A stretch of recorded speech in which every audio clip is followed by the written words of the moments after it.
That's just sports, baby.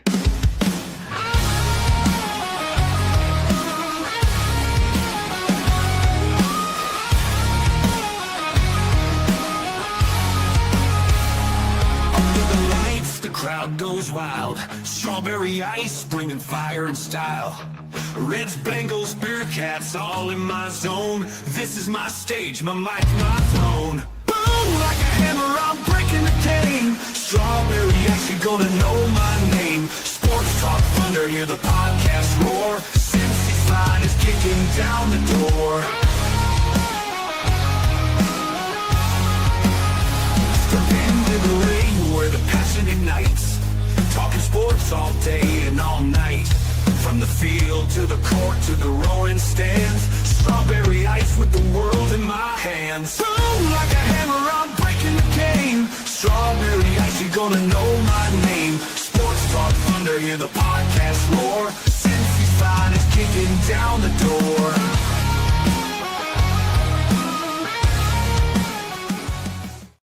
Hey guys, what's going on? Welcome to the show. This is Sports with Strawberry Ice. I'm your host, Iceman Jeff Trunapole. And as always, I bring you sports from a West Side point of view right here in the great city of Cincinnati, Ohio.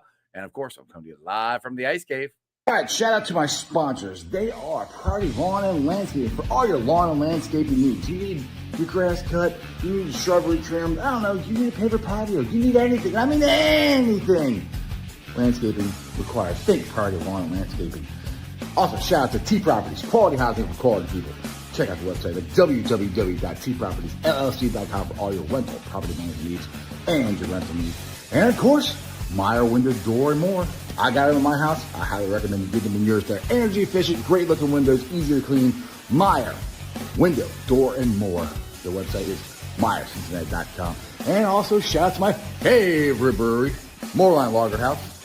Get on down there, get you some delicious Moorline beer, some delicious Moorline food. And tell them I sent you. Moorline Lager House. Hey guys, want to win a signed T. Higgins helmet? Like this one right here? Want to know how? Go to the Moorline Lager House website, sign up for their loyalty program, and you will automatically be entered. Already a member? Great. You want to double your chances though? Come on down to my tailgate. Buy a ticket to the pregame experience presented by Best Day Brewery. I'll even give you $10 off by using the promo code pregame10 for $10 off. So let's try this again. You go to Moorline Lager House website, sign up for the loyalty program. You're already entered. Great. Then get a ticket to the pregame experience presented by Best Day Brewery at the Moorline Lager House. That's not good enough. $10 off by using promo code 10 and all this. So you can get this helmet that we will be giving away November 23rd. November 23rd. So come on down then. Make sure you win. Come on down this Sunday. We're going to have a great time. We got a DJ. We got beer pong. We got cornhole. We got ice. We're going to root the Bengals on. What more do you want? Let's go!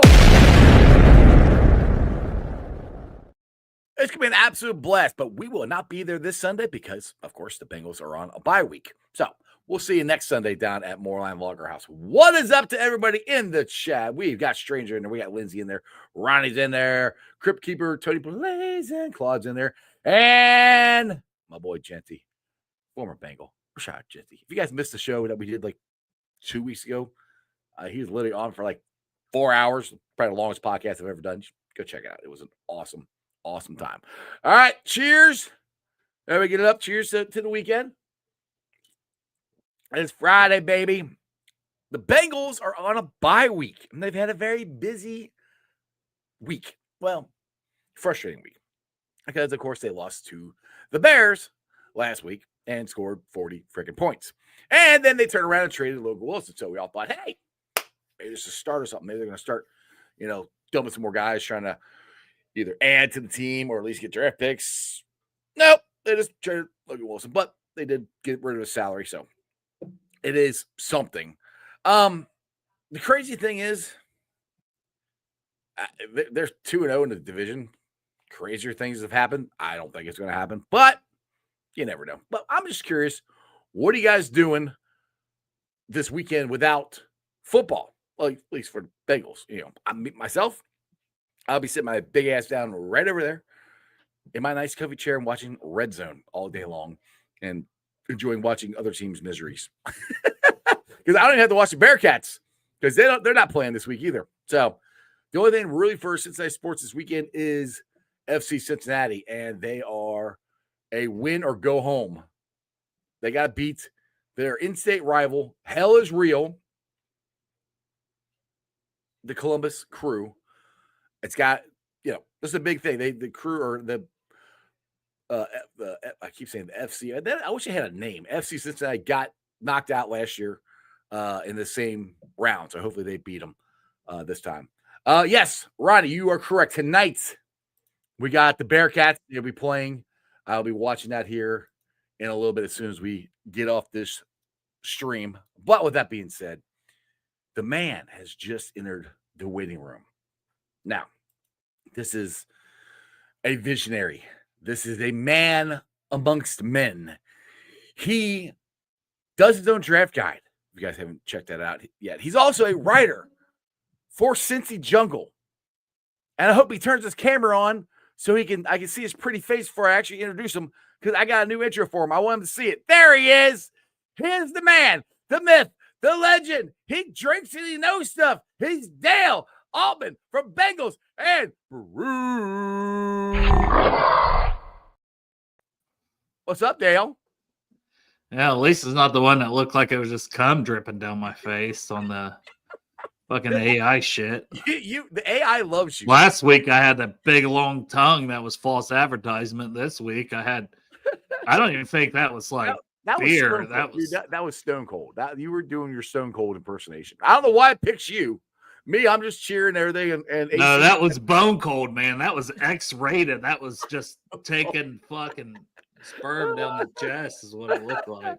Well, if you guys haven't checked it out, go check out on Twitter the thumbnail for the show today. Like. I'm always curious what is it going to do to Dale this week, because Anthony's usually playing with the Bengal Cub, and I'm cheering or something. But Dale had a really long tongue last week, and now this week he's spilling beer all over himself. It's awesome.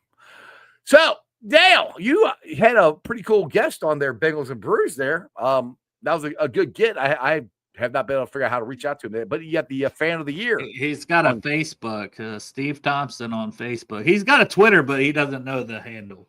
All right. I have to look him up. Steve Thompson on Facebook. I'll try to reach out to get him on here.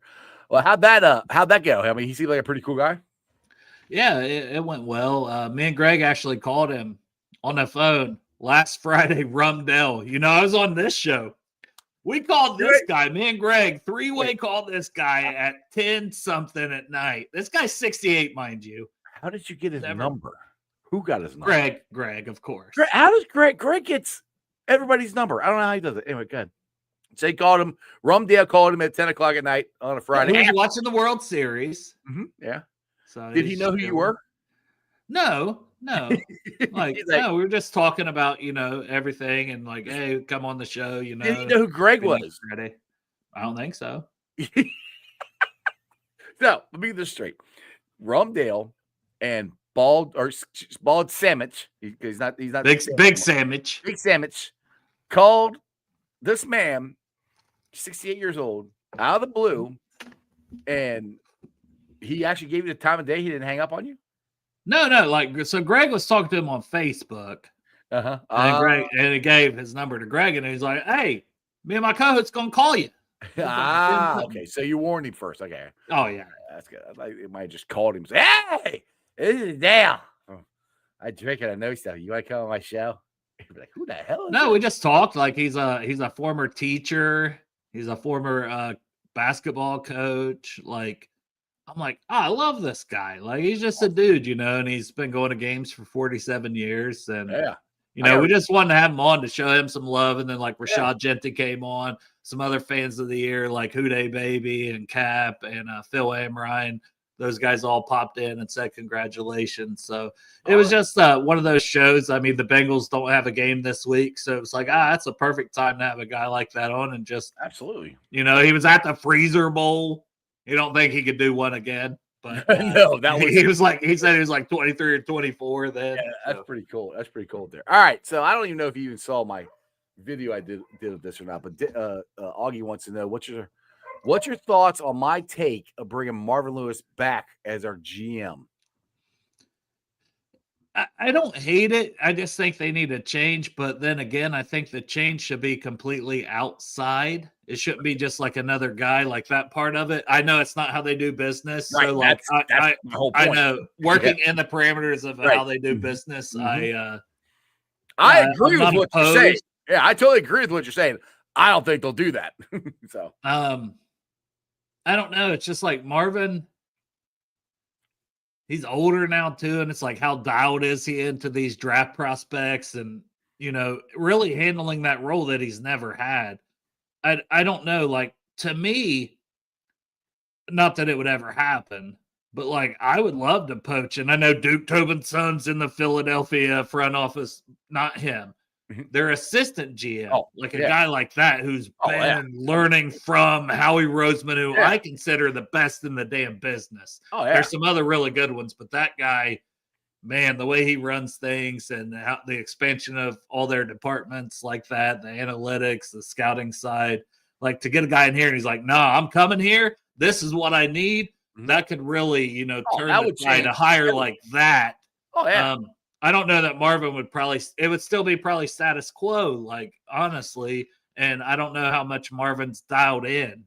Well, I mean, he did just work at Arizona State not that long ago. So he has been in college. Yeah, 4 years ago. Even then, and it's like Arizona State was sucking ass. Like they were. True, but I mean, he's still got connections in there. So that's, I mean, like I said, I love your idea. I mean, that would be great. I just don't think there's any possible chance in hell that's going to happen because, first you got to get rid of Duke, and I don't know that there's any possibility. Well, that's what I'm saying. That's the other thing is with this scenario, you don't necessarily have to get rid of Duke. You keep him in the player personnel role, and you put Marvin above him, and then you make him Marvin, him, and Zach work together. Which, I mean, those three. It seems like more of the same ultimately. Well, the thing is, for me, in the last 30 years, those three have got the Bengals to a certain point. So what if you combine all their powers together and they could work together and like, all right, this worked when I was the head coach. Well, this worked when I did this. And, they actually work together and maybe they can pull it together and do stuff that they have done. And if you got three guys that Mike Brown trusts, maybe he'll listen to him. Maybe I don't even think it's Mike. Like, I think it's much Katie and Troy. We talked about that last year. That they trusted. I want to get Augie's comment. Arizona State just made the Sugar Bowl last year. I get it. I do get that. But that's when Marvin's already back. Hey, and Genty likes it. Genty likes it. There you go. I mean, he found a guy like you. Yeah, he did. That's what I'm saying. I'm like, because you remember the story of Marvin actually worked him out.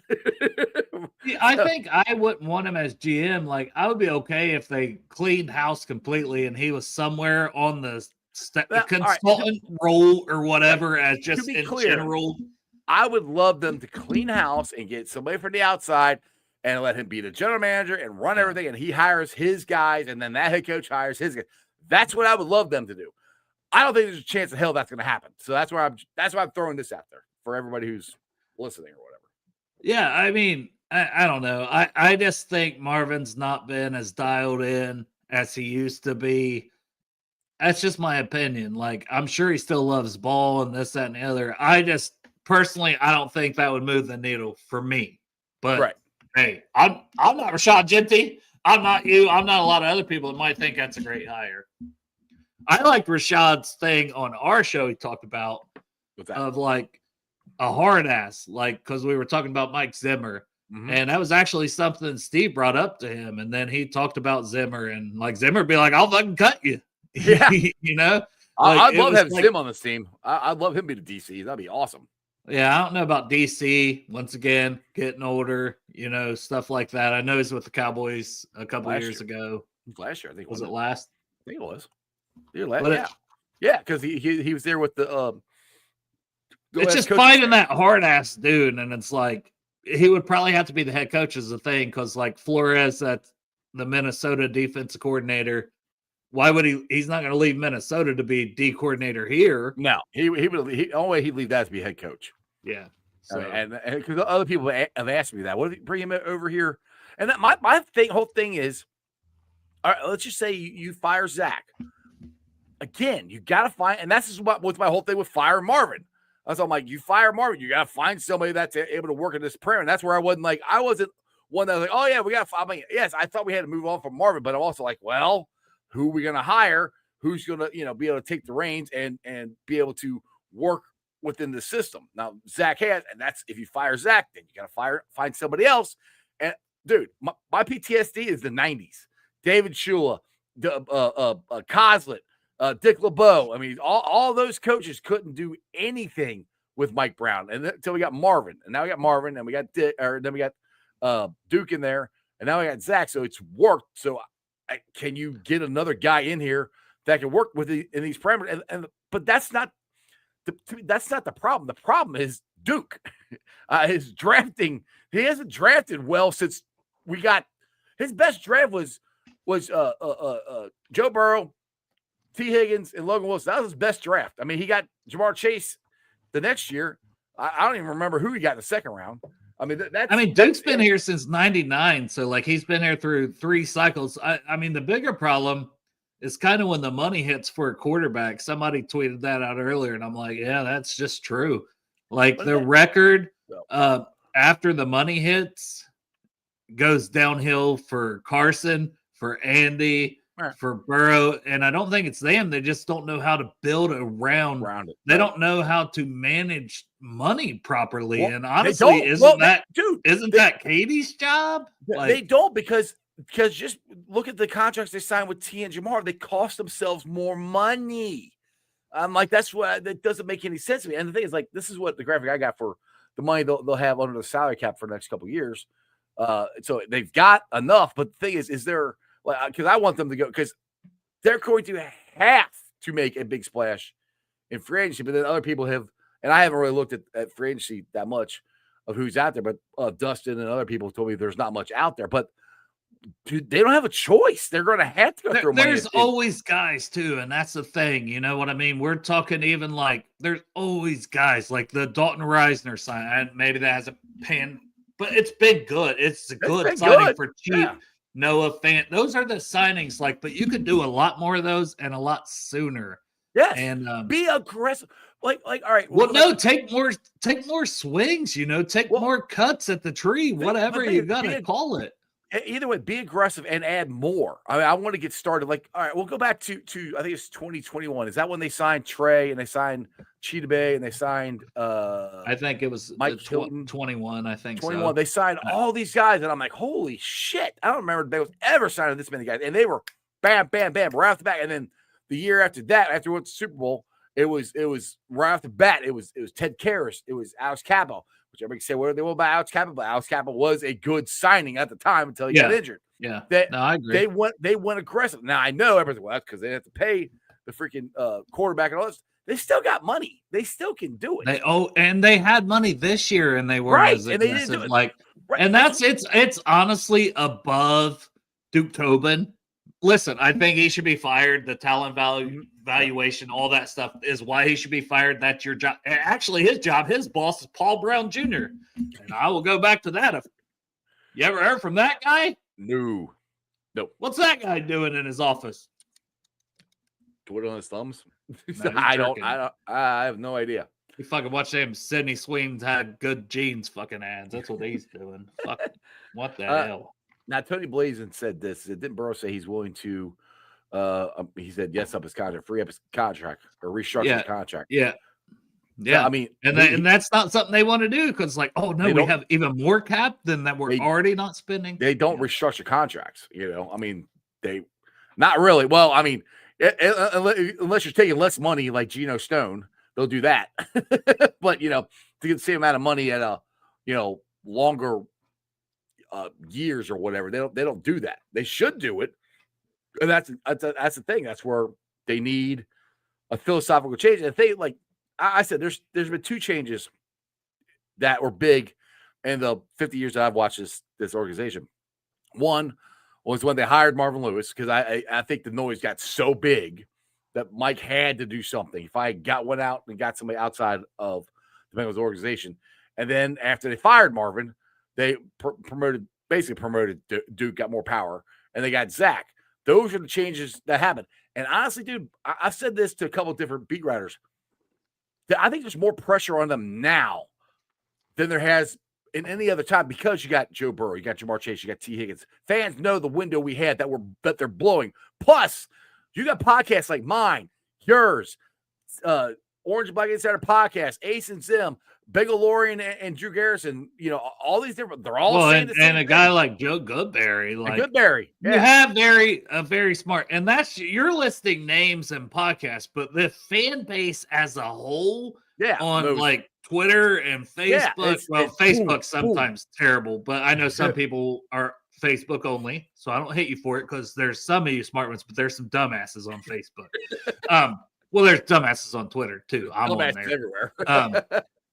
But it's just a smart fan base because we have to be, because we got to keep our hopium up, you know, we got to take our bump of hopium every year, but we're also dialed into the draft. We're dialed into free agency. We're hoping for the best. And we always have our pulse on everything that's going on. And it's not like, and that's not blowing myself or you or anybody else. Ace and Zach, but that's kind of, but it's literally like this fan base is very smart to your point. Yeah. And it's like you keep doing the same things. You keep picking like players that the whole fan base says that's the one or two people I wouldn't pick. Right. And that's who you picked. And then when it doesn't work out, we go, well, why did you do that? Right. Like, why did you do that? Like, it's like so fun. It's like, that's where it's like, mind-numbingly stupid. It's not saying you should be making your decisions off of social media. But social media's opinions are also, especially when it comes to the draft, are based off of draft experts like Daniel Jeremiah's of the world and all these people, you know what I mean? That like were scouts and they're like their job, they make money and they're top of their game at this. Right. And it's like think that you are smarter than everyone every time and it bites you in the ass. Yeah, that's the thing is that was my point is the noise is getting so big that they can't ignore it. And I can't remember, I had Trags on this week and I had Skinny on this week. I can't remember which one said it, but they're like, Mike Brown doesn't listen to all that stuff. I said, but his granddaughters do. I guarantee you they hear it. And that's the thing for me is like they talked him in, and he even admitted they talked him in to doing the Ring of Honor and talked him into doing Striped Jungle and all this other stuff. Why can't they go, Grandpa, we can't keep going through this. We're going to have a mutiny on our hands. We're all of this waiting list you got for season ticket holders. It's going to go away real quick if you don't fix this, if you don't show the fan base something. And I got a comment here from Mon, and I was afraid of this. And he said last year, which he's right, the 5-game winning streak at the end of 2024 hurts the 2025 team because the front office thought they were closer than they were. And dude, and that is the 90s. It could happen again. And that, I know, which that's where I'm like, I don't want to suffer through more games like we did last 2 weeks, but I'm willing to do it for it to get through his freaking thick skull that they're not anywhere close to being a playoff team on the defensive side of the ball. They're not. And the thing is, like, this happened all the time in the 90s. All the time in the 90s. We'd all of a sudden, December would hit, we'd win, the most games we've ever won the whole season. Like, oh, we're close. We got this. We don't have to change anything. Bull crap. Bump that. Yeah, you do. You still suck the next year. That's exactly what happened. But the dumb thing is, again, if you're actually watching football, you can still see that the Bengals had to score damn near 40 points to win these games. It wasn't like these were easy wins. You could see you needed a safety. You could see you needed another defensive end. You can see you needed some more linebackers, which they got linebackers, but Jihad Campbell is sitting there right in the first round. Take the layup. Draft him. Why? I know they had the shoulder. It doesn't make sense because they were so they knew they needed to get linebackers. Right. But they passed on the best one. Right. And the way they used Demetrius Knight, where he's on the line like 30% of the time. And that I don't know that exact number, but I know it's a lot. Mm-hmm. Jihad Campbell came to Alabama as an edge rusher. Right. Like, how did you not see that would have been a great pick? And you were like, Everything was like they wanted Walter Nolan, and so did I. Right, so did I. Why was Jehon Campbell not your backup plan? Why was 2.5 sacks is your most in a season? Shamar Stewart or Starks, the safety, one of those two, because I remember you and me talking the draft. The only thing I was worried about with Jihad was his shoulder, and I was worried because I said we needed an impact player. We see somebody come in day one. And I think I said this on your show or my show, and I didn't know where his shoulder was, so that's the only reason I wasn't on him. Starks would have been fine. And the thing is, the safety position, they didn't address it at all, Dale. Like, they got Geno Stone to take less money. I'm like, and I think you and me are talking. I'm like, all right, well, that's cool. That means I think they'll take the money and put it toward another safety. And, they've cut Geno Stone, then, it's even, it's no big deal. They didn't do shit.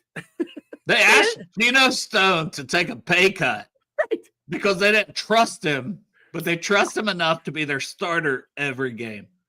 Right. I'm like, it's weird. This has been my show all week. But no, Xavier Watts from Notre Dame and Al Golden, clearly out. This guy is a ball hawk. He's a playmaker. That's what he does. He makes big plays. You've coached him. You know what he is. If he's there in the second, you probably got to take him in the second, right? But we wanted Ratledge. Either way. I wanted Ratledge. Yeah, I wanted Ratledge. Okay. Hold on. You take Demetrius Knight because you need whatever. Then the third, you Fairchild. Good pick, to be fair. But Xavier Watts was still there too in the third. And honestly, I'm good with Fairchild, but holy shit. But that's the thing, dude. Because I still remember you and me were at Project Game Day's draft party. And I was sitting next to you, and they got Knight. And we talked about Knight.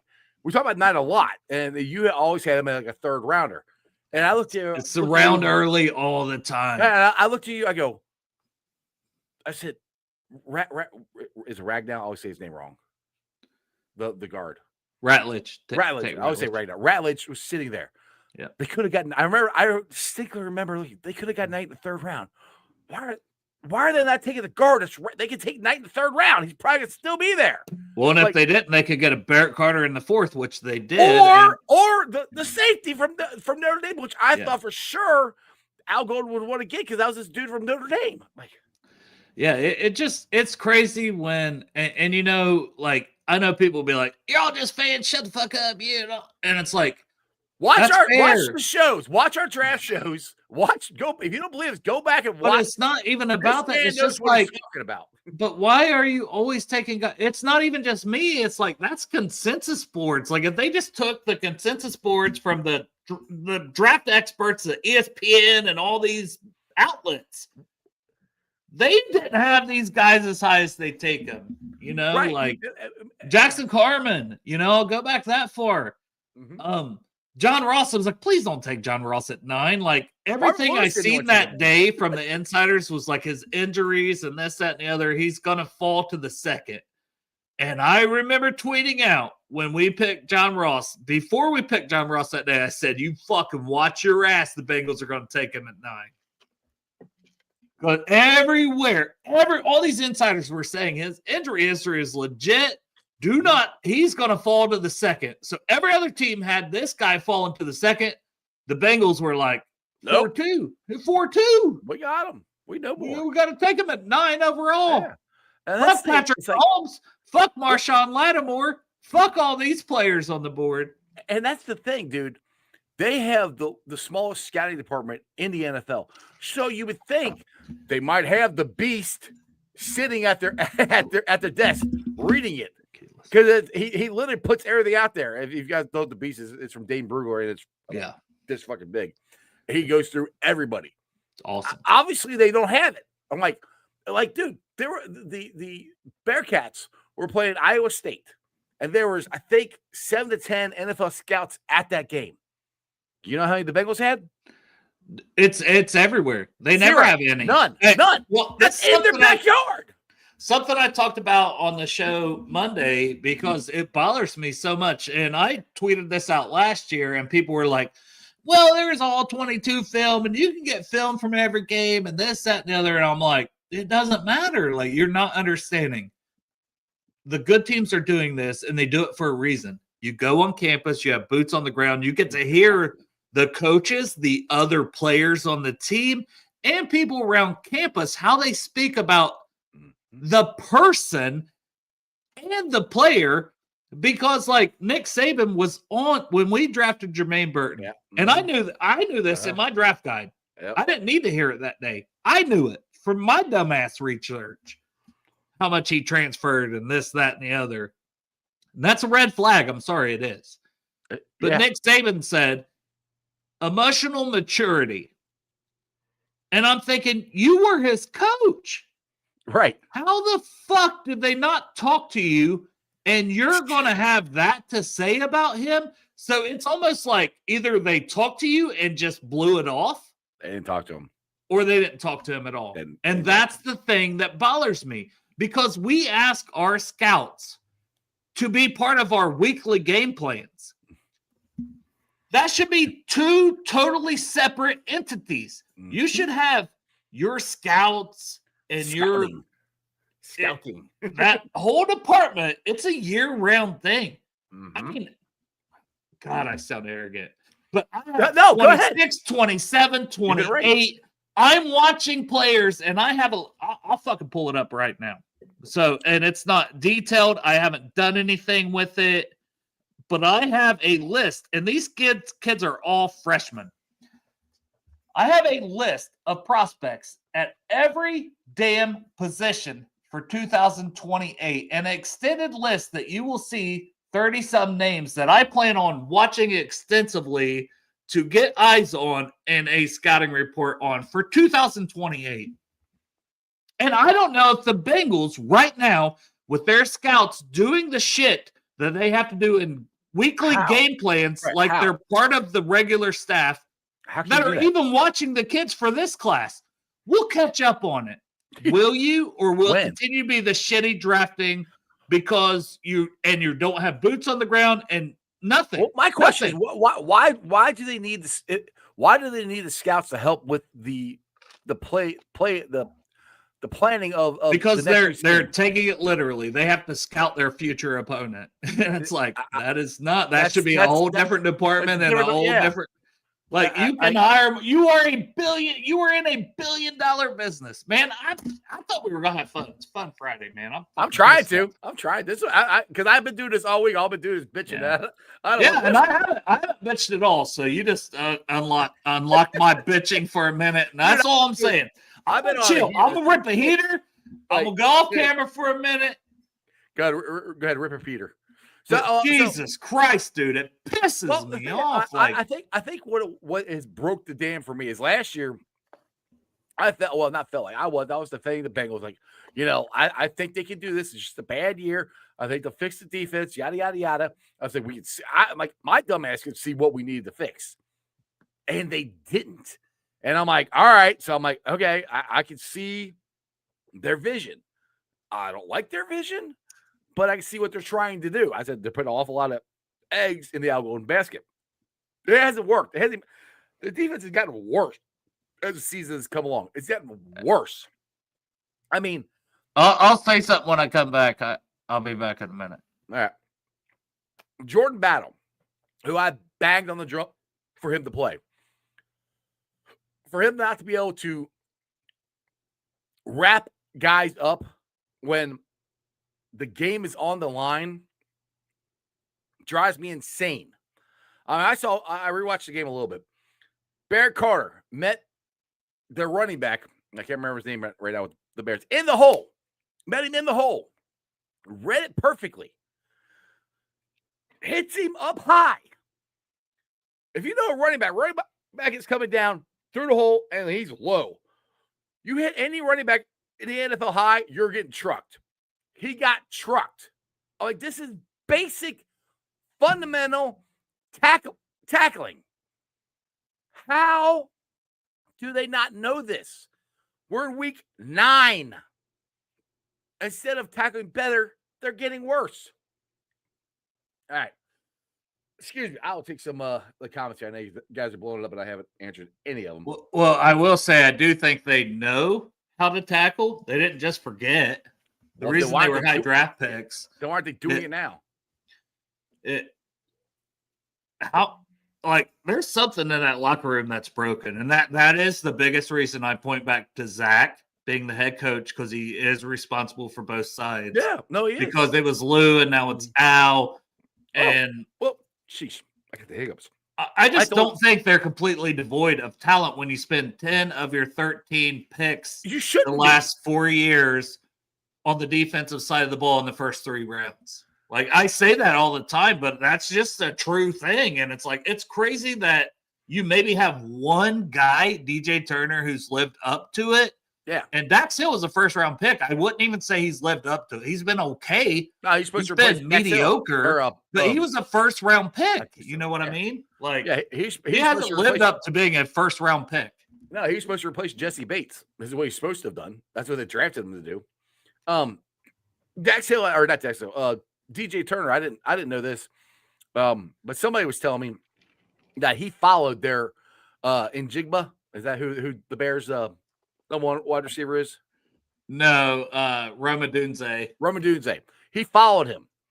You know how many catches Dunze had? 0. None. 0. Yeah. So, I mean, we got a legit number one corner. We have that. We got one thing, and we got Trey Hendrickson if he's healthy. That's it. But, I mean, and that's it. You and me talked about this. How much draft talent is on this team, and how many guys in the top 100 in the draft they drafted? These guys should be better than this. Well, a big thing they don't have, and it's something that we both screamed about since we lost Larry O. Yeah. And listen, BJ Hill, even in a rotational role, maybe he'd be better, but he's not BJ Hill from 4 years ago. I mean, that's just just life, brother. You're older.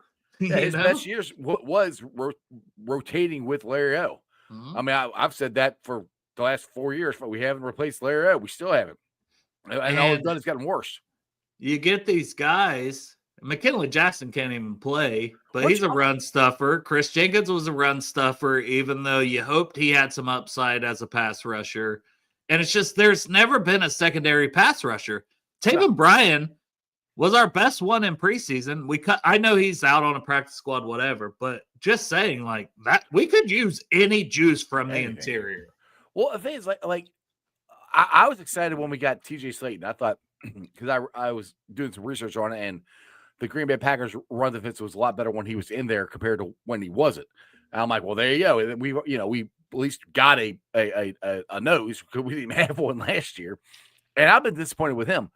But the thing is, BJ Hill's best year was that Super Bowl year when he was in a rotation with Larry O. And the thing, like McKinley Jackson, I'm gonna go back to him. What the hell happened? Because I thought last year he was starting to make progress. I mean, it's got to be practice habits, and he practiced last year. I mean, no, I'm saying you don't want to set the wrong example. If he doesn't practice hard or whatever, I get that. But at some point, it's like, holy shit, we spent third-round capital on you. If you're showing up, let's put you in there, because he did look good, and he looked good in preseason, Jeff.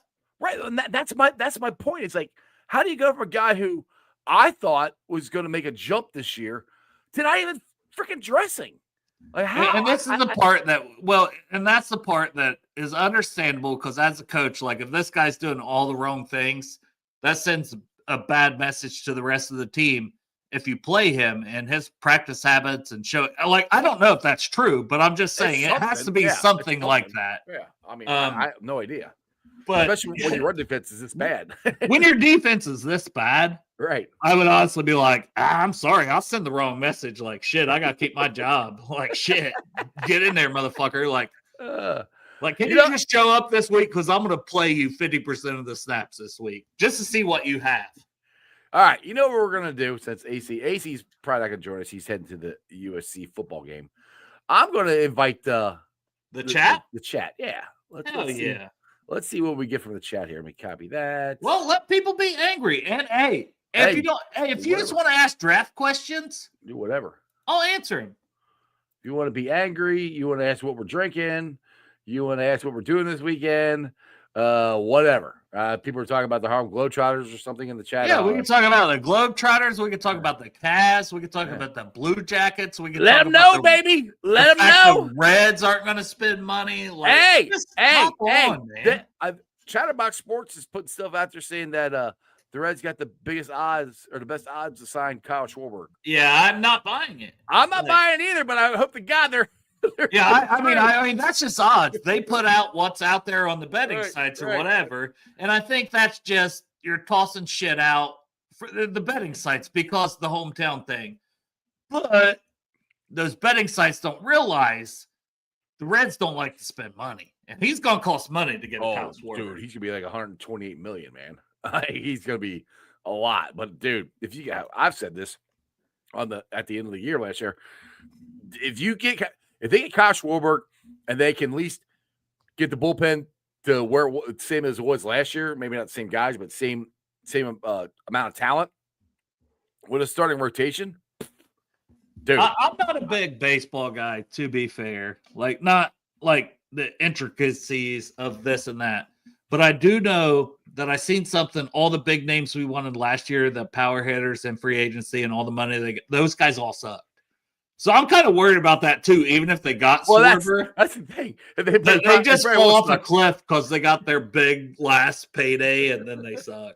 Like, yeah, that's probably what's going to happen because this will be probably his last big payday because he'll be. But as Reds fans, like just for the excitement, I think we need it.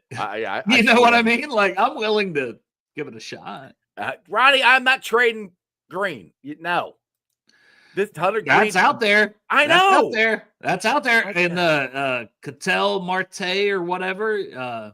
Well, yeah, that would be good, but still, I don't want to trade. I don't know. I like baseball. I like Reds baseball. I don't like overall baseball, but I tuned into the end of that World Series, and that shit was.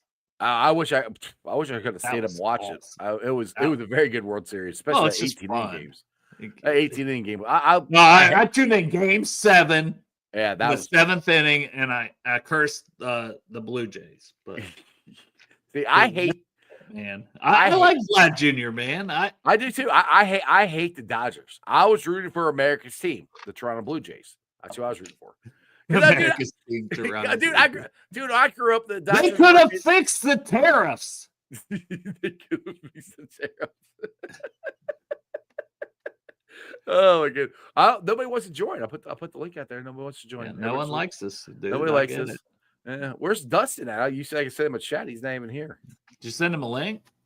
No, I can't. Well, he just said he might be able to. I just said, hey, I don't know if AC's coming. Augie said he's coming on, and he said he'll be on in like 5 minutes. Oh yeah, love me some Augie. I love you know me. I love talking some college football. So we can talk some college football. I mean, I had the whole schedule in front of me, brother. My team ain't playing, so there ain't a whole lot I got to talk about. But if you want to talk about Ohio State, but actually, no, I like talking. Hold on. All right, question for you. I don't think this is going to happen. What if the move is this? And I can see this happens because it's Ohio State. The move is they get rid of Al Golden and they go get Matt Patricia. I hate it. I said that. And I look like Matt Patricia a little bit here. A little bit. You have the pencil in here. But no, I just think it's kind of like Chip Kelly. He was great at Ohio State last year. How's that Raiders offense looking? Anybody watch Thursday Night Football? Not doing so hot. No. You know what I mean? Like sometimes, man, and Patricia, like players didn't love playing for him, and he's kind of reinvented himself with college, and people didn't like that hire, but it's like, hey, he's motivated to do that. If he jumps to the NFL, I don't think it'll go well. That's my personal opinion. So I damn sure don't want to be the experiment of him jumping back to the NFL. Funny thing is, people on Facebook, you say Facebook's crazy, which Facebook is crazy. And I actually have most of my followers on Facebook. Yeah, no offense. No offense. But Facebook's crazy. Now you can say whatever you want. Yeah, exactly. That's the way it works. But people have come out to me. It's like, and I kind of put that. I say, oh, maybe Matt Patricia is the DC. He's like, what if we get Matt Patricia as a head coach? I'm like, did you see him as a head coach in Detroit? No. No, I don't want that at all. No, Greg, I agree. Gregory, I agree. Patricia was a good D coordinator with Belichick. Belichick, like now North Carolina, like I don't know, man. Sometimes just your time's passed and the game changes, and like I'm not saying Patricia wouldn't be young and hungry because he's still a fairly young guy, but I just wouldn't be like I don't want that for the Bengals. Like I don't. He's doing great at Ohio State. Oh, he's doing awesome. I got to find Crypt Keeper's first message up here because he put an arrow on it because I didn't do it, and I feel him getting. Yeah, he does that a lot. Crypt Yeah, Keeper's so needy. I know. He's like, So don't put mine up needy. there. I put an arrow. Yeah. Oh, there it is. Yeah. See, well, there's the arrow, and there's the question. Then ask yourself: is it overlooked, or is it by design? Talk about the Bengals and their non-drafting people. There you go, Crypt. I put your question out there. I don't know, Crypt. There you go. Let's see here. Tyson, as a fellow podcaster, how do you drive on shows with a season like this? Well, Painfully. you have to ask Dale. Dale's the grinder because I don't do it very often. I only do a couple of shows. Yeah. Nah, it's definitely Well, a Jeff question 5 days a week. Unfortunately, I repeat myself, and that's why I gotta find something else to talk about because I'm like I can't sit here and keep bitching about the Bengals.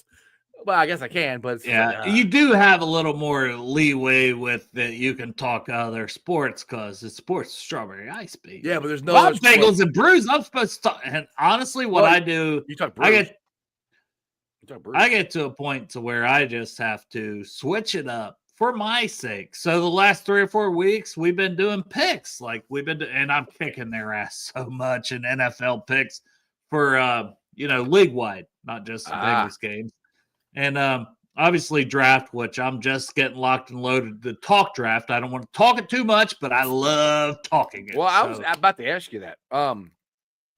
So I'll put it to you this way. Dale Altman, you are picking for the Bengals in the first round of the 2026 draft, which is I'm hoping it's gonna be a high one because I'm not rooting for the Bengals to lose, but I kind of want this season to go down the toilet, so they got to make a change.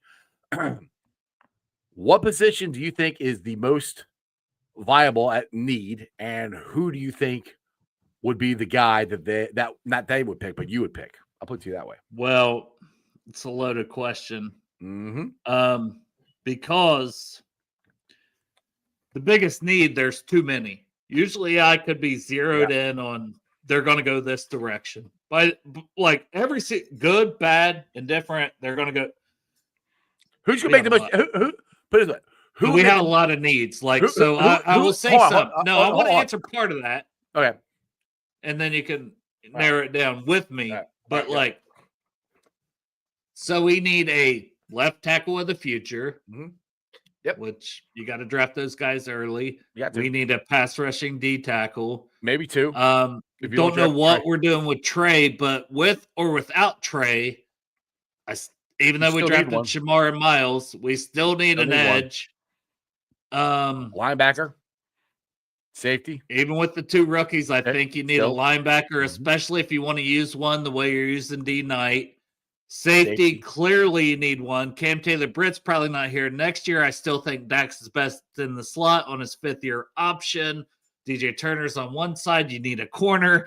This is why I say, I say it because all of those things that I just said are directions they could go in and you hope it clears up a little bit. Maybe somebody steps up, lessens the need, and free agency will always help dwindle that down because they'll at least pay somebody that they paid them, whether they should have or not.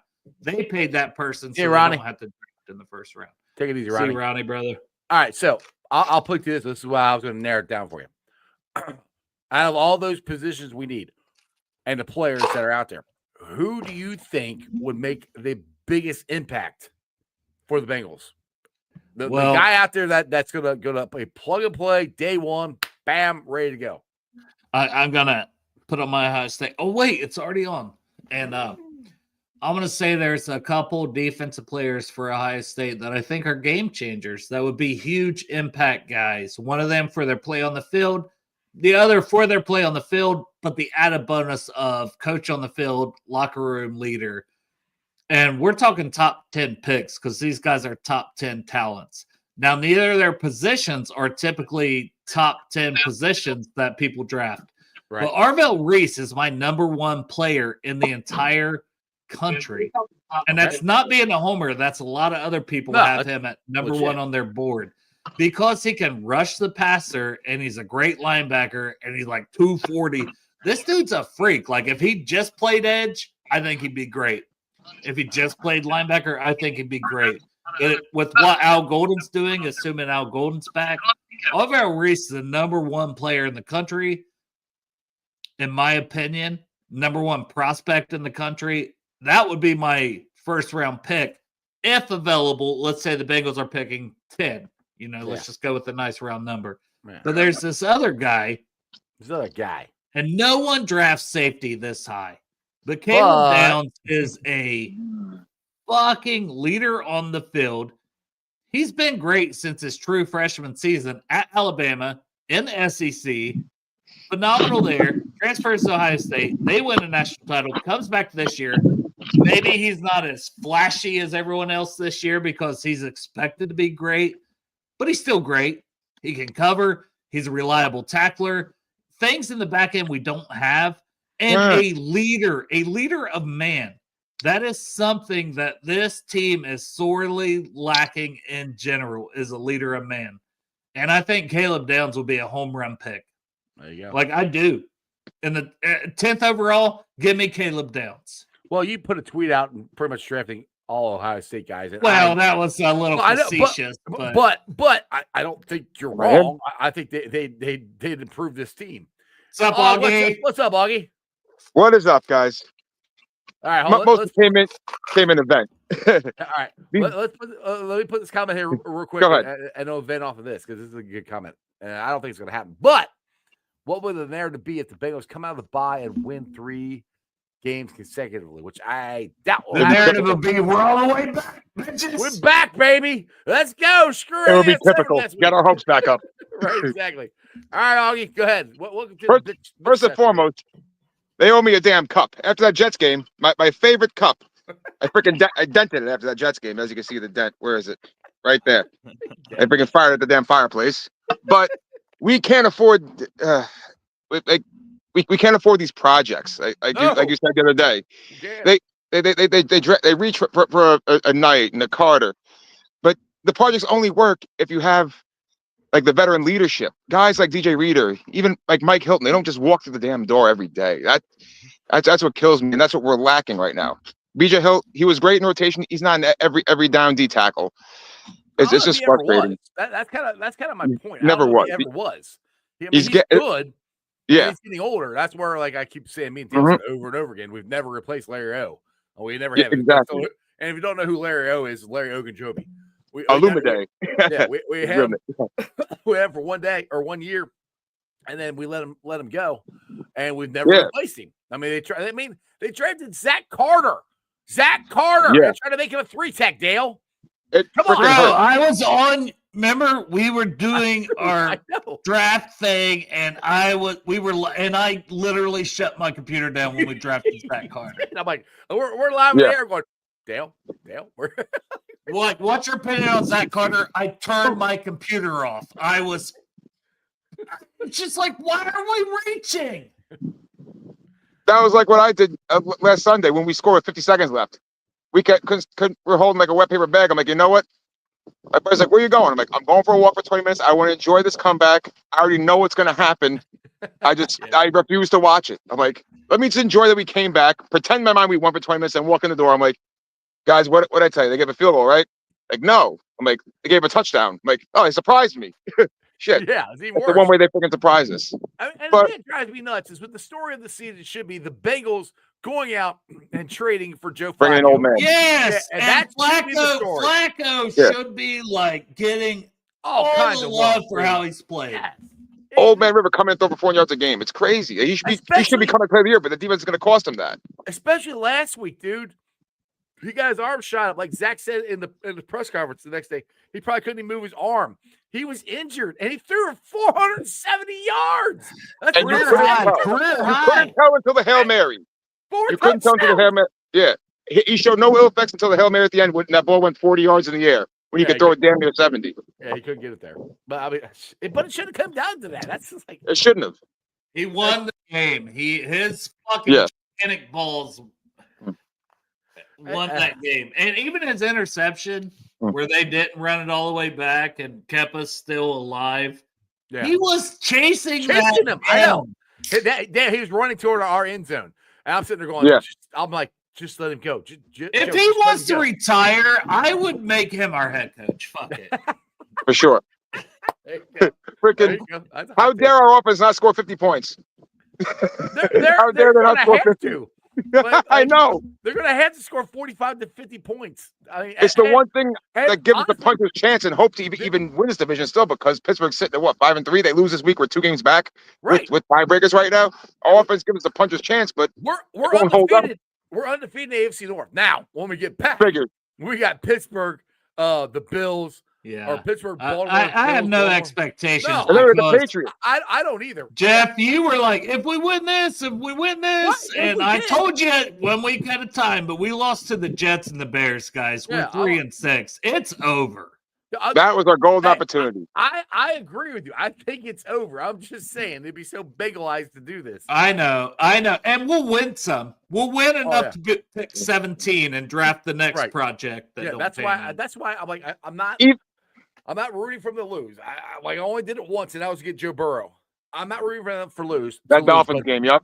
Yeah, I still couldn't really root at the end when we came back. I'm like, I kind of want to swim, but Joe Burrow. I was very conflicted. But I'm kind of to that point for this season because, guys, we have Joe Burrow, we have Jamar Chase, we have T. Higgins, we have. It's not true. There's too many games left for us to be at that point, Jeff. But we had this championship window, and they are screwing it up. They're screwing it up. It's so bad. It's like I almost wanted to go so bad that they have to change something. Well, they have to make sweeping changes where they hand the keys over. And I got a Cincy Jungle article coming out Monday that I hope everyone reads because I said a lot of things that maybe I shouldn't have. But I wrote that. I wrote that on Monday. I wrote that on Monday this week. So this is sober day, not rum day. Stone cold sober after that loss on Sunday. 2 of the worst regular season losses of all time. It's my honest opinion. Sweeping changes in the organization need to happen. That's kind of the article. And I go after, do you think Al Golden should be fired? I don't disagree. Here's how bad he's been in this defense. Do you think Zach Taylor needs fired? I don't disagree. He is ultimately the head coach of the entire team, not just the offense. And then I go into Duke Tobin and why his drafts and all the draft picks we've had, but then it's higher than that. I go in talking about, I'm giving away the whole article, but I don't care. So I go in, I still want you guys to read it, but I go into talking about why the hell is a guy like Troy Blackburn the vice president of the entire team? Because he put his dick in Katie. I didn't say that. That's all you got to do. I do it. I held off from writing. I said because he's married to Katie. You can have my bag. But he put his dick in fucking Katie Blackburn. And then why the hell is Paul Brown Jr. have a title higher than Duke Tobin? I don't know. Have we ever seen this guy? Like, I've seen him. Has he ever talked? Is there any? I said hi to him. So to wrap up my article there's no accountability from these people with these titles that are making decisions that change the future of this franchise. Is that fair? Like, is that it's completely fair? When you draft Joe Burrow and you draft T. Higgins and you draft Jamar Chase and you sign them and you have this great offense and you have franchise pieces, and that's what they have. Those guys are going to be legendary pieces in the Cincinnati Bengals organization. Probably the best quarterback and wide receiver tandem ever in the history of this organization. Trio. And you squander it because of your draft picks? Yes. Everybody's getting some. Everybody. I gave everybody some smoke, Jeff, and I'm going to be curious. I actually want to read the article because there is an editor, Jason, and I'm going to be very curious, Jason Markham, how much you had to edit from what I said. Well, he took the one part out you said about. Can I say one more thing? But before, because my battery's running low, I just charged it quick. But I just want to see one full season, off season, whatever, a full commitment to winning and not lining the damn pockets. The fact we still had $9 million and we tried out this defense. Yeah, it looks like a damn Pop Warner defense. There's 1 year of commitment. It's bad enough we have the small scouting department in the league that spread so thin, more eyes, more opinions. That's why we miss these freaking layups every damn year. It's crazy. We have 5 teams of 30. That's the stupid thing. Augie, that's the stupid thing. That's the part that drives me nuts. You just said they miss these layups. Quit thinking you're smarter than everybody else because you guys are not.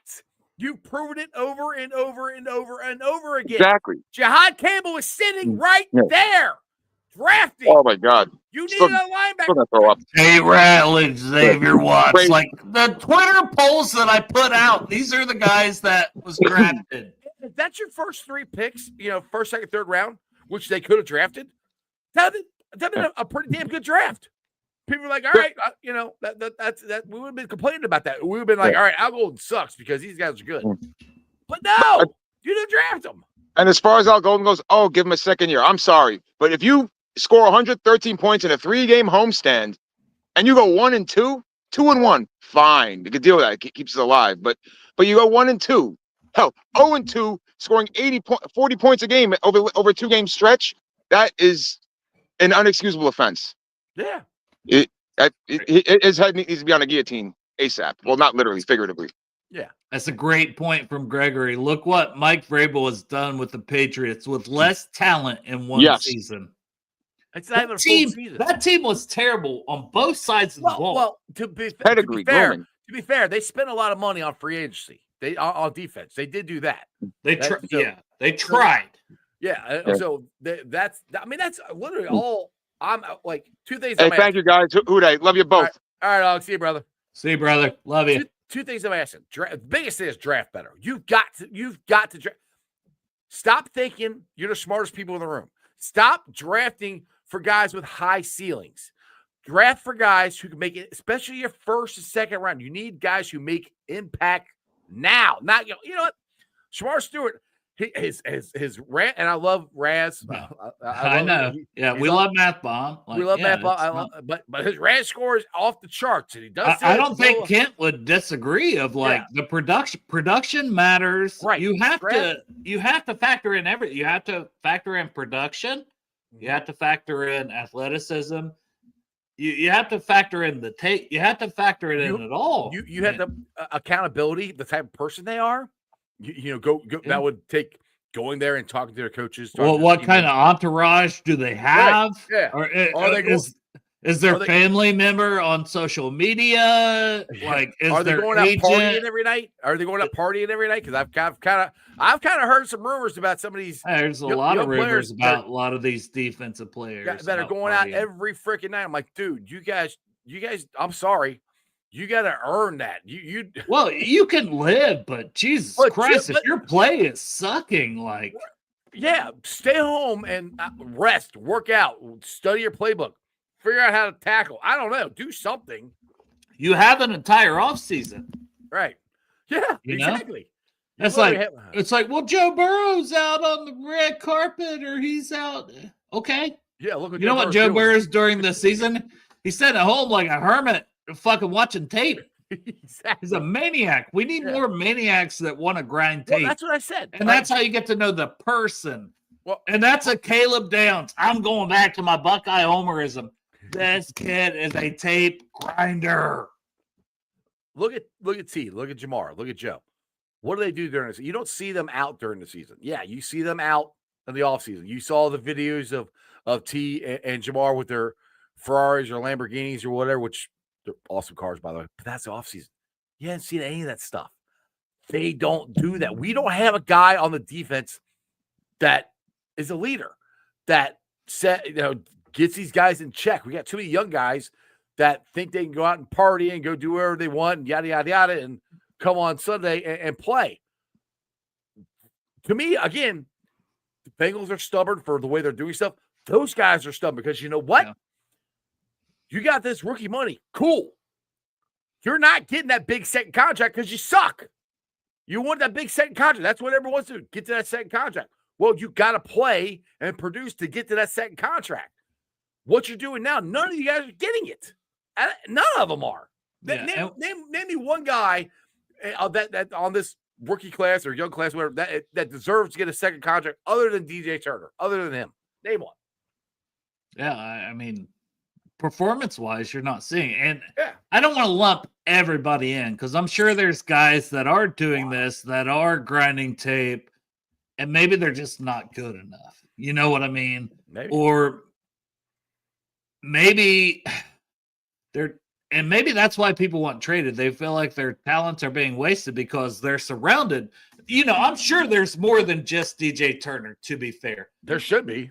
I'm sure there's a guy or two that's grinding tape that's really has some good analytics of like get off speed. Now, all right, I'll pull one I'm just saying, and I don't know this guy, Miles Murphy, but Miles Murphy has one of the fastest get offs in the league. He's up there with he's up there with some of the best pass rushers in the league. Now, listen, there's been nothing about him finishing, nothing about this, but I haven't seen anything about this guy being out in the club. No, he hasn't. No, but I haven't seen anything. Like, and I'm not making this, but I need to see him take a step, like Trey's back, whatever. What I was hoping he's going to do this year. I know, but I still hold a little bit of hope out for a guy like that I haven't heard anything bad about, like when it comes to he's out partying. But to think that maybe he can win some of the analytic part. Third year. Jeff, I completely agree. Yeah. Got to see more, but it's like the get off speed and the like. There's some things that I'm like, okay, maybe there's still something there, but we got to see it, man. And I think that, like, and I'll even go to the linebackers, Demetrius Knight, Barrett Carter. I had Knight as a third-round pick. He went in the second. Yes, it's early. Stop taking guys early. He's 25, so there's no time to wait. No. But we have the second half of this season, along with Barrett Carter, who's a 4-year guy, former running back in high school. Like, he's a hell of an athlete, like, and he's flashed. It's not good enough. Too many missed tackles, too much of this, that, and the other. But these guys have talent. Mm-hmm. And I will go back to Logan Wilson, Jermaine Pratt, their PFF grades and whatever, which I know is not something people can trust, whatever. But, yeah, these people watch the tape and grind the tape and grade. So it's fair. It's all fair game to me. Well, I think it's like Logan Wilson and Jermaine Pratt were around in their first year, and they were separate years. One before Pratt was there ahead of Logan, but their rookie years, they had similar grades to what these guys have. Yeah, in the first half of their rookie seasons as starters. So we need to see the jump. You know what I mean? We need to see them play better. Well, that's part of what I'm hoping to see. I'm not hoping playoffs. I'm hoping to see who are pieces going forward. We can build on. Yes. Barrett Carter, I've seen this twice where he's read the play. He did it this past week against the Bears. He's read the play. He's met the running back in the hole, and he hits him high. Yeah. And, the guy for the Bears, it was a third down or fourth down. I can't remember which it was. And he's tackled him high. Running back is going to hit that hole and be low. Jordan battled really bad about tackling high. That's what he did. Yeah. Well, he didn't do that in the last play. He hit him low, but he didn't wrap up. Like, he's terrible at wrap. He tossed the shoulder in and didn't wrap. Yeah. And that, to me, it's like, that's desperation, dude. Don't go for the big. Get him on the ground. Yep. The most important thing in that play right there, Get the man on the ground. Don't worry about getting the ball loose. Get him on the ground. You got 50-something seconds left. Get him on the ground. That's all you had to worry about. And he's throwing his shoulder in. I'm like, dude. Mike says we need Denver's D-line. And that's part. Everything goes hand in hand. Well, hey, so, if you had a better D-line also that are getting their hands on these guys, it would be easier for these linebackers. And I'm not excusing the play of the linebackers and safeties, but it would be easier for the linebackers and safeties to come out and make plays if they were already kind of, in the grasp. In position. But yeah, we're seeing guys completely out of position on the D-line too. It does all go hand in hand. And that's why it's not an easy fix for this defense. You said, as soon as I entered, you said hands on guys. I'm like, yeah. What do you want? Dale likes getting his hands on guys.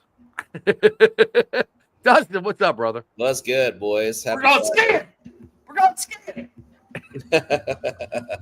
I think we're entering rum. You're right in the middle. You're right. I had one rum, man. I'm drinking beer, but it's one rum. I still got some ice in there. Okay. Well, I only got like one beer left, so as soon as the beer's done, I'm done. All right. Well, I'm going to take a leak, but you and Dustin talk about everything we talked about and figure out the Bengals problem. All right, we'll fix this, and then you come back. All right. Dustin, you what was the thing you said? You let's see here. You talked about how you actually rebuild a team. Let me bring this up. Yeah. All right, Jets. Future draft picks include 2026 first round, 2026 first round via the Colts, 2026 second round. They got another second round from the Cowboys. They got their own first round 2027. They got another first round from the Colts, and they got another first round 2027 from the Cowboys. So in the next 2 years, they got 2 first round picks and 2 second round picks. Yeah, well, 2 first round picks and 2 second round picks in 2026, and then 2 first rounds in 2027. That's pretty damn good. Pretty damn good.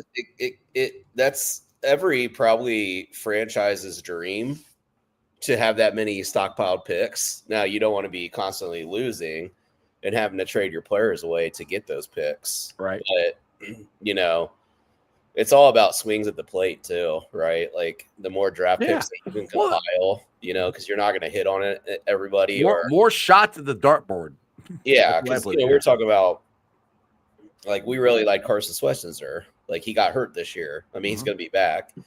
Highly productive. I think he leads rookie in tackles. But then, like, if you have multiple picks, you can take and stack your draft picks. So, like, let's say you are trying to get more stout up front, right? Like, you take a defensive tackle in the first round, maybe go back to that, and, like, you have 2 second rounders. And that way, if that first rounder doesn't hit, the second rounder hits, vice versa. And that way, it doesn't leave you depleted at that position, Well, that's where I kept thinking, like, I got kind of excited when they traded Logan Woods because they did it so early in the morning. I was still at work when it came across that they traded him.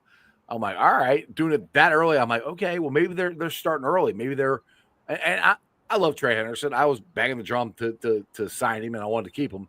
But now we're to the point where I'm like, well, maybe you trade him and go get – you're not getting a first-round pick. If you get – I mean, at this point, if you get a third-round pick for my team, if you get a second-round pick, I would have taken it.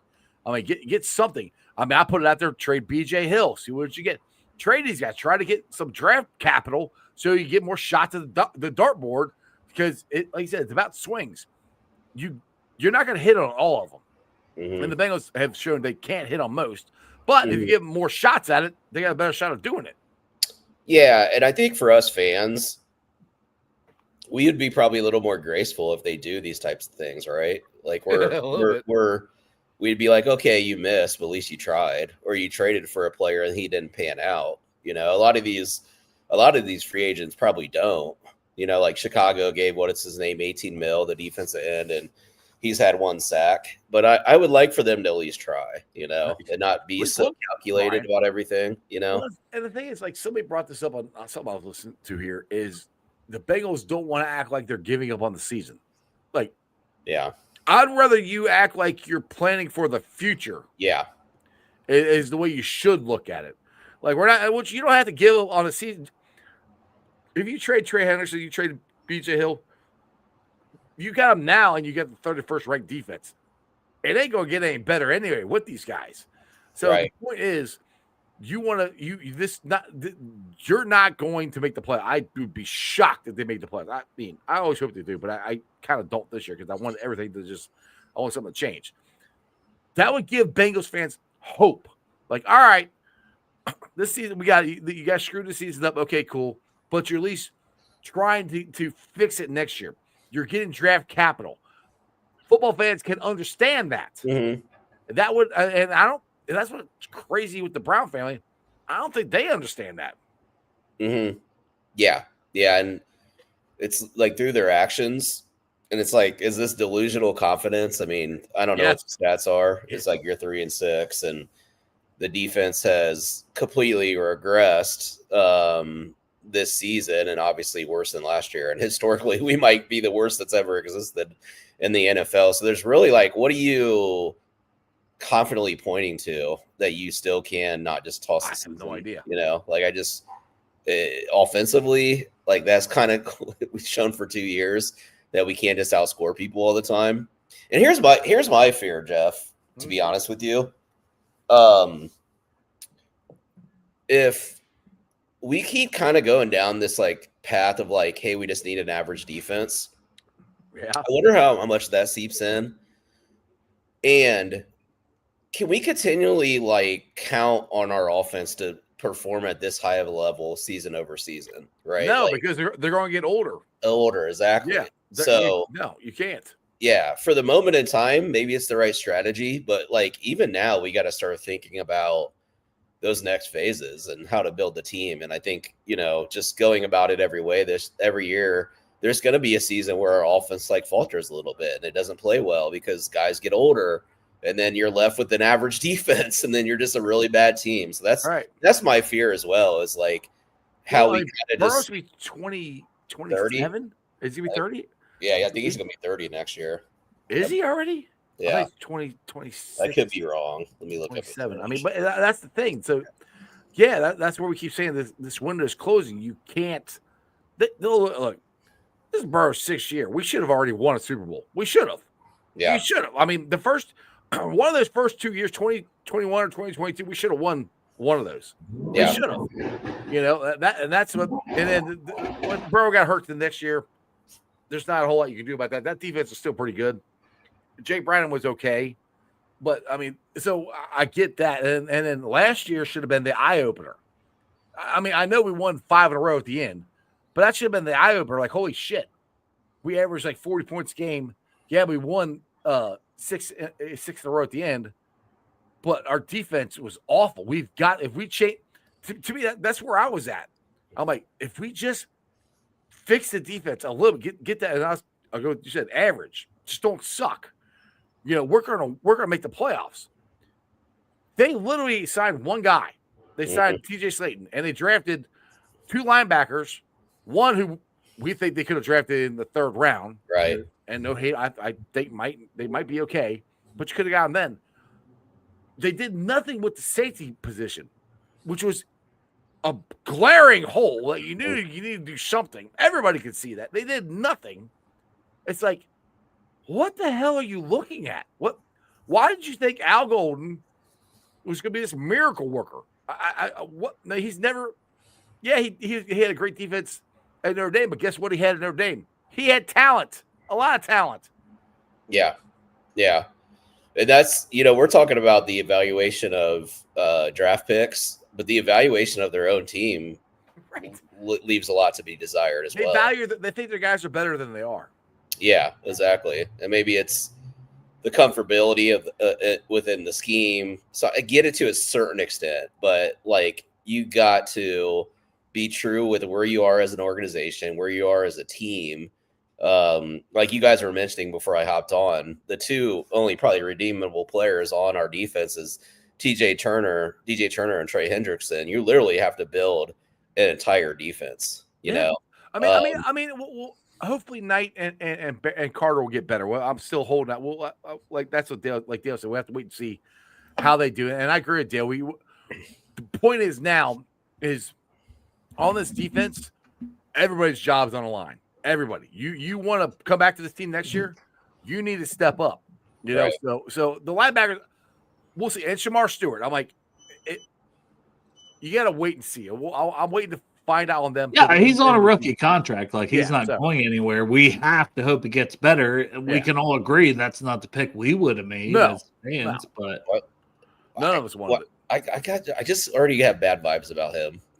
Yeah, You know, well, like, it's if I'm the being whole honest with you fruit, guys, and that goes back to what I was saying about boots on the ground, Jeff. Like we were talking about of getting it. Like, they probably could have said he has an entourage.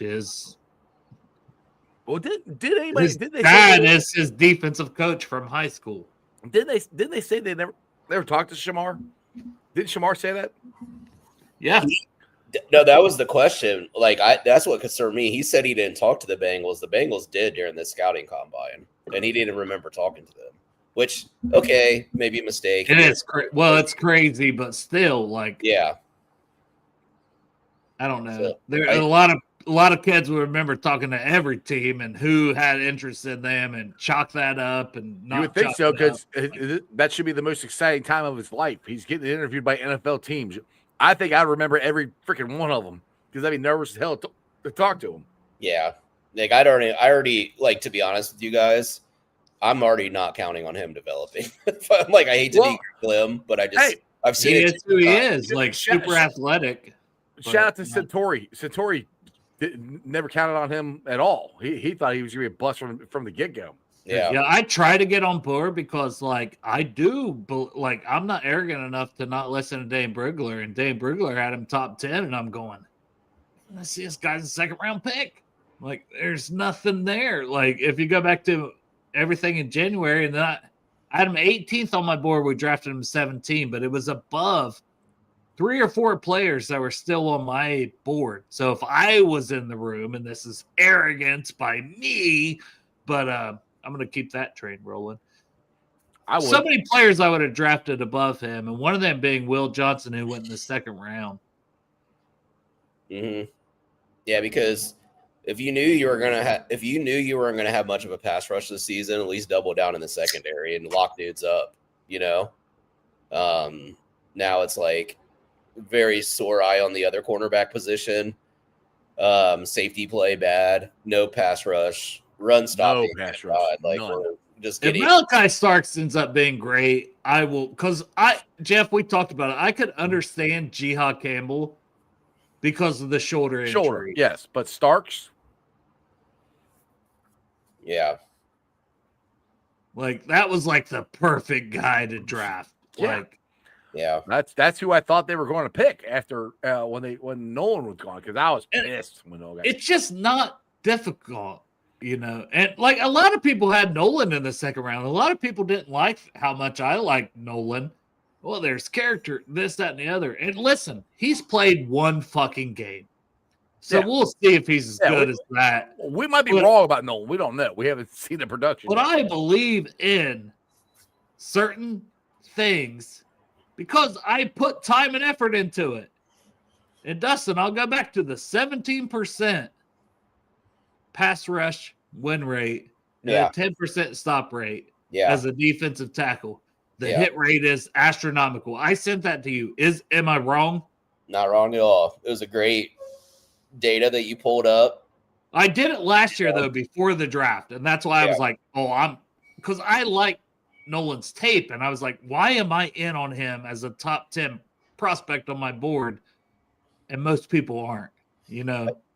Yeah. And I think the thing with him was like, did he love football? Is he just like, I think sometimes maybe some teams like overthink that kind of stuff. You know, listen. Which would be fair if you ask if a guy loves football, if his production doesn't match and the tape doesn't match. But I didn't see either. And I could say both of those things about Shamar Stewart. Yeah, 100%. So, you know, like, and not having any of the other guys develop, I guess we're probably not shocked about that. Miles Murphy, Osai. If anybody's like, bummed that they didn't show anything this year. It's like, well, I still have a rational faith in Miles Murphy. I can't explain it. You might be the only one. All right. Well, his get off speed, once again, Dustin, I don't know if you've seen that, but it's like in the top 20 in the NFL. Yeah. And that's with and that get off speed. But you can't get off blocks then. That's what that means, right? But there's something, yes, and that is very important. But I'm saying that is something that a good D-line coach, and I'm not sure Jerry Montgomery is a good D-line coach, by the way. I don't think the entire defensive staff is that good. That's the other It was problem. a bad staffing hire. Like the linebacker coach from the Saints, like that. It's one thing to get Golden, but then you just like, here, Golden, here's a bunch of like guys who don't have jobs. Yeah. And you get to pick from them. And we're the Bengals. We want to just employ people. And that's why it's hard. That part of it is hard because, I mean, Rashad talked about it on the show, right? Like your coordinator is more important than your head coach. Talking about Zach Taylor, and then he's like, but your position coach is important too. And it's like, yeah. And I think we're not good at hiring these people because we don't we're picking the after Rams. We should let the defensive coordinator should hire his defensive coaches. Right. That's what it should be. Right. And we don't do that. Which doesn't make any sense to me. I don't know. Mike Madden, I've seen that as well. Reader and Ogunjobi are free agent. It would be such a Bengals move to bring him back, and I don't think now is when you bring him back. No, and I love DJ. We talk about them in past tense, and we love them both. But the best is sometimes behind you.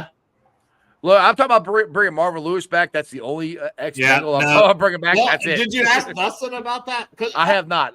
Dustin, you asked me, and I was just like, I don't see it. I don't know if Dustin saw my video yet, but or we talking about yesterday. I listened. Yeah. I think it's a great idea. Now, I was thinking it was a great idea, and then I was listening to Dale. Yeah. No. What's the reason? No. Yeah. So I was listening to a podcast with this guy, former scout John Middlecoff. He does some stuff with Colin Cowherd and every once in a while. You lost me at Colin Cowherd. I know. I'm not, I can't whatever. stand him. But I like John Middlecoff because he's a former scout, right? Like a Dana Jeremiah. That like there's certain guys to listen to. Yeah.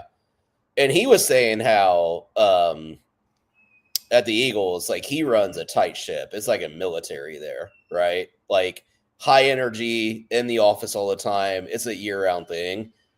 And I was kind of thinking to myself, like, a GM might be a young guy's game too. Like keeping up that level of intensity. Does Marvin have it? Being locked in with the prospects. Does Marvin have that? Just with the whole ecosystem and like the modern scouting and the consensus boards and stuff like that. So I think it would be great to bring Marvin in some capacity though, because maybe he can grab the ear a little bit more of the Brown family. That's the only because I clarify. The reason I say this is because you got to work in the parameters. I'm worried that they will get rid of Duke and they'll get who's the guy underneath Duke? Trey Brown. Trey Brown. They'll bring Trey Brown in. I remember Trey Brown. We don't know that Trey Brown wouldn't be great. He's black, so I know he is not part of that family. To be fair, but the thing is, how much do they trust him? How much do they go? Okay, Trey, it's your first one. I'm Mike Brown. I've owned this team. This is my team since 1968. Okay, you just sit there and I agree. That's what I don't want. I'd rather have somebody like, look, outside, I'm coming in. We're going to do this my way, or I ain't taking the job. Yeah, and that's what Trey Brown got it. I would hope that he would be like, I don't want it unless you actually let me do it. Right. You give me the GM title, and you give me the pressure of having the GM title, and you let me do things like, then I'd be okay with that. There's something there because he's been interviewed by other teams. I know the Jets. I was going to say he's highly respected. So there is something there. Yeah, I'm just worried about how much they'll trust him because like I said, they might not. If they do this, they won't give him the GM title. He'll be the director of player personnel, which is the it's the same thing as Duke Tobin. That's what it'll be. I mean, he will be under Paul Brown Jr., who's jerking off in his office. I'm convinced. I do want to, if they did go that route, I'd want to see in the press release not only the announcement of him, but like restructuring. You know, some type of restructuring of like whatever it is. I'm not going to pretend to begin all the. It would start right away. More scouts.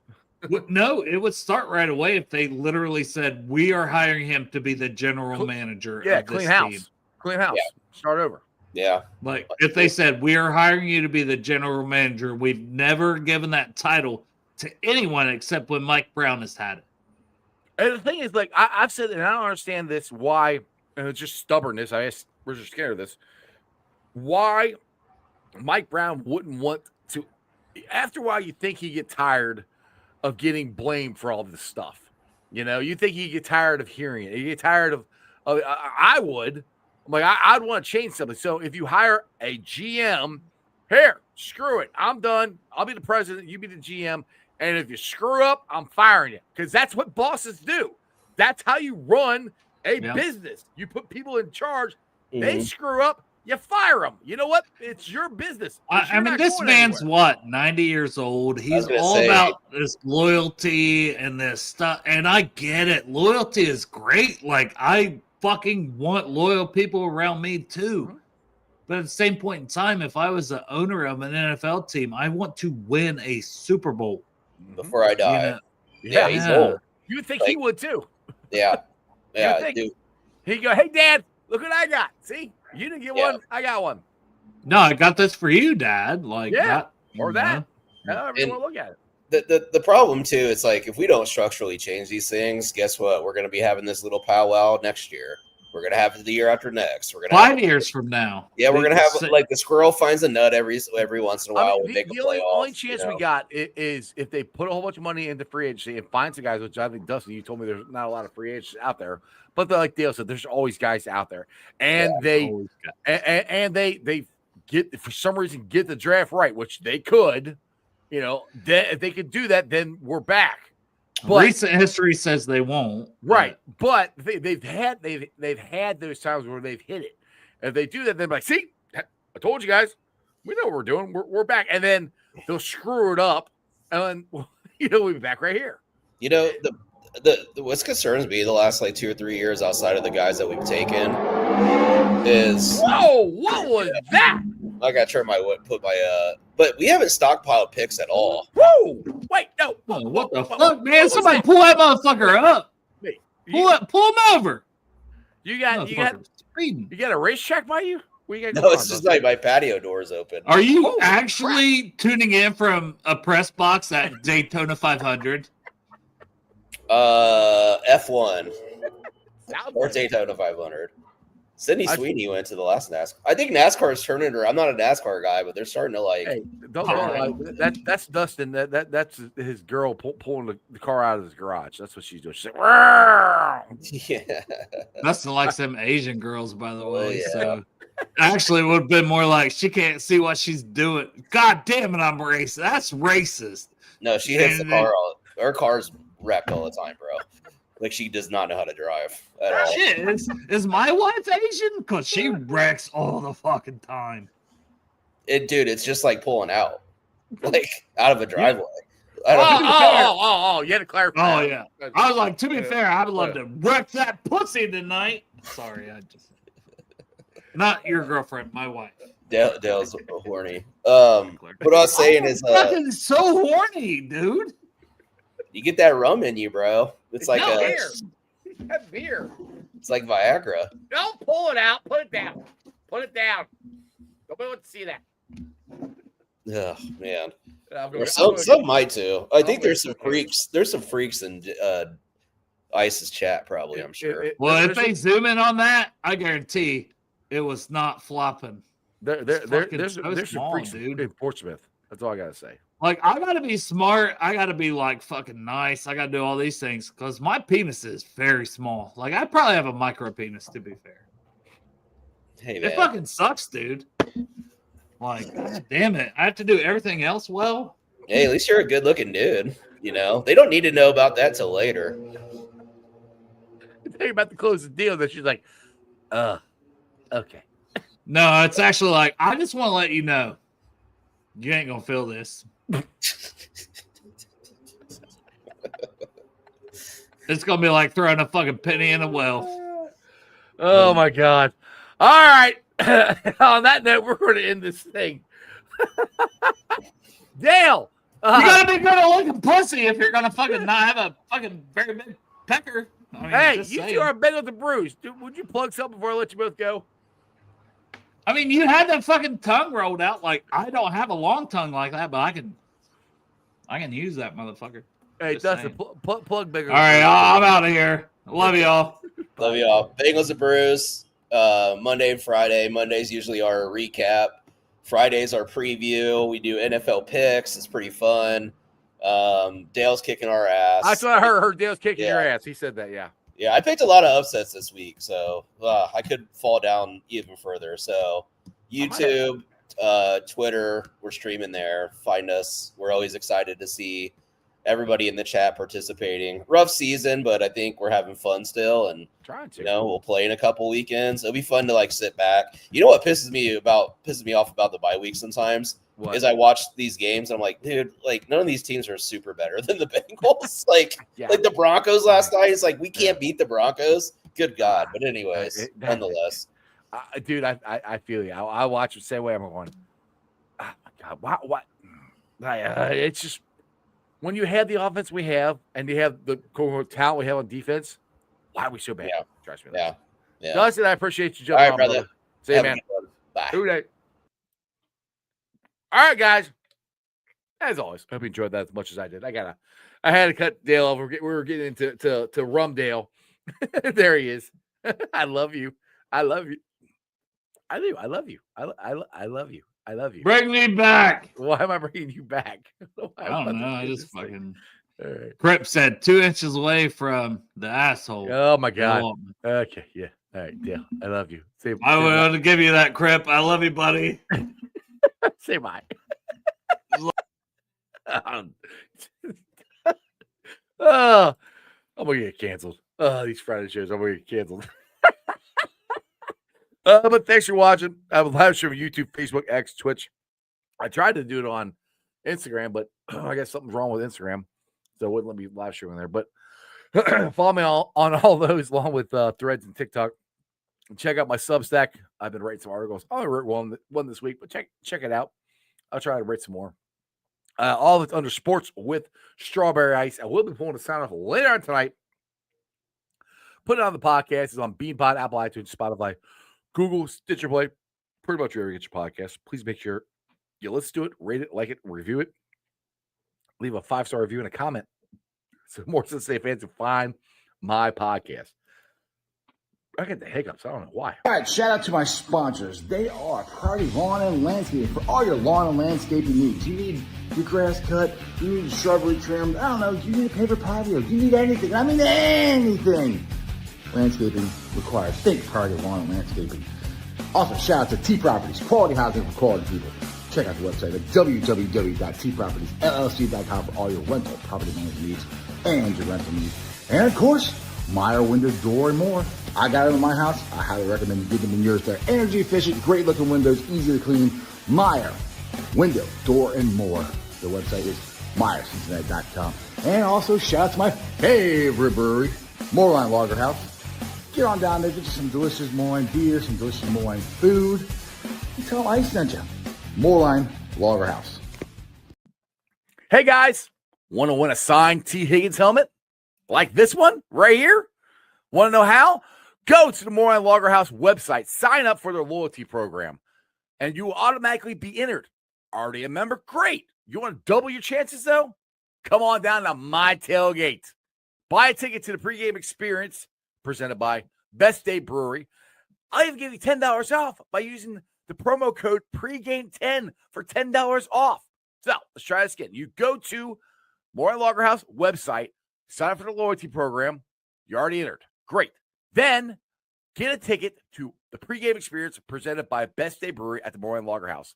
That's not good enough? $10 off by using promo code 10 and all this. So you can get this helmet that we will be giving away November 23rd. November 23rd. So come on down then. Make sure you win. Come on down this Sunday. We're going to have a great time. We got a DJ. We got beer pong. We got cornhole. We got ice. We're going to root the Bengals on. What more do you want? Let's go! Obviously, we're not going to be there this Sunday. We'll be back down there next Sunday for a watch party with the Pittsburgh Steelers. But one thing I can guarantee you guys this week, the Bengals are going to have the best defense they've ever had their entire life. They're going to give up no points, no touchdowns, nothing. They're not going to score any points because they ain't playing. Hope you guys enjoyed the show as much as I did. I'll see you guys back here Monday. Cap will be on. Corey said he'd be on next Monday, so we'll see what happens. As always, remember one thing and one thing only. That's Who Dey for life. And throw it up. That's your sports, baby. See ya!